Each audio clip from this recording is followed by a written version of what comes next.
If you heat up the head of the rodent, then the snake will take the rat head first, taking it down his gullet a lot better. Does that actually work? Let's try and myth bust it right now. So if you haven't already realised, we've got 3 snakes here. We're going to feed all 3 snakes. We're going to heat up the head and see if the snakes will actually take the rat's head first. The reason for doing that is solely if they take it head first, it's just a good start for them to actually get that food down into their stomach.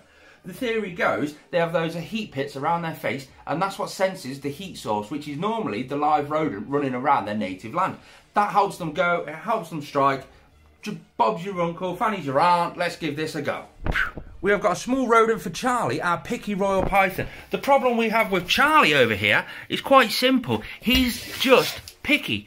He doesn't like to strike at his food, so we always end up having to lay it down on the floor, and he comes over and catches it that way, and that's how he feeds. So in theory, if we use the heat cannon on that rodent's head, he might actually strike at the head of the rodent, meaning he'll be able to take it down a little easier. We've got the medium rat there. That's going down here for this little stubborn girl. Now she's just flat out aggressive, so she'll take the food no matter what, but she always takes its stomach first or shoulders first. So by heating the head, maybe able to take it head first. We shall see. And we've got the big guy, I think's actually really cute, so I've called him Thomas. I don't know why I've called him Thomas, I've just called him Thomas. The big guy, Thomas, is Popcorn, the Carl Sunglow boa constrictor. Now Popcorn, we don't normally try and strike feed him because he's a big animal. We don't want that striking sort of mentality to be in his head. So we've always drop fed him. We leave it on top of his hide or on top of the basking spot, and we just leave it there for him to come over and get it. But he always just sort of slowly creeps up to it, puts his nose against it, and then bang, he takes it. But he always takes his stomach first, and then he'll spend up to an hour trying to go around, trying to get it and, yeah, get in the right position to actually feed. So it'll be interesting to see if it works for him to be able to take it head first. There is a couple of things we do need to do when we are heating these heads.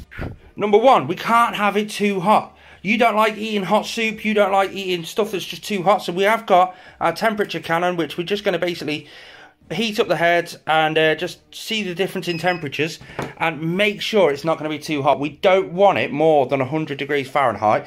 By the time the snakes actually get it from here to there, it's going to have cooled down a little bit, but I'm going to aim for around about 86 on the head of the actual animal, just because that's their basking spot, so that's their comfortable spot. We don't want to do too hot. Let's start with Rosie. She's the aggressive one that always wants to eat me. So we get her rodent, she's on the medium rat, just here. We'll get the heat cannon and heat up the head. It's just like a basic glorified hairdryer, but this does get very hot. It's set on the lowest temperature. We'll check the temperatures all the way through. So 69 down here, 75 up there. Let's give that a go. But you can see instantly she just wasn't really interested in the head. She was coming straight up towards the tail end of the actual animal, and she actually struck at the arse of the actual rat. Feeding time's always fun with this guy, but isn't the rat nice and cute? I've got to try and figure a way of getting her back in so that we can head over and try with the picky royal python. Same again, the small rat, turn the heat cannon on, heat the heads. Now Charlie here is the one we always have to just drop it down. We try and get him to strike, he pays a bit of attention, doesn't actually do anything. He just sort of, we have to drop him down, he comes down and gets it, drags it into his hide a few hours later and see what happens. Let's give him a little tap. Oh, he knows something's happening. Come on mate, here he comes. Here he comes, he knows something's happening.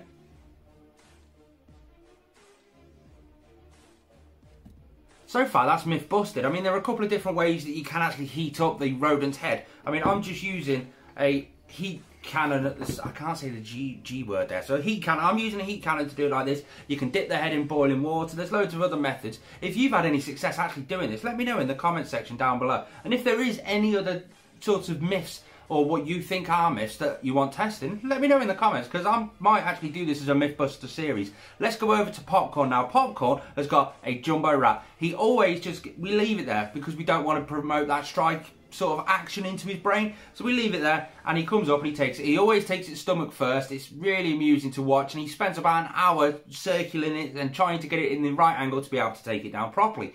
Let's see if heating the head up on this works for him.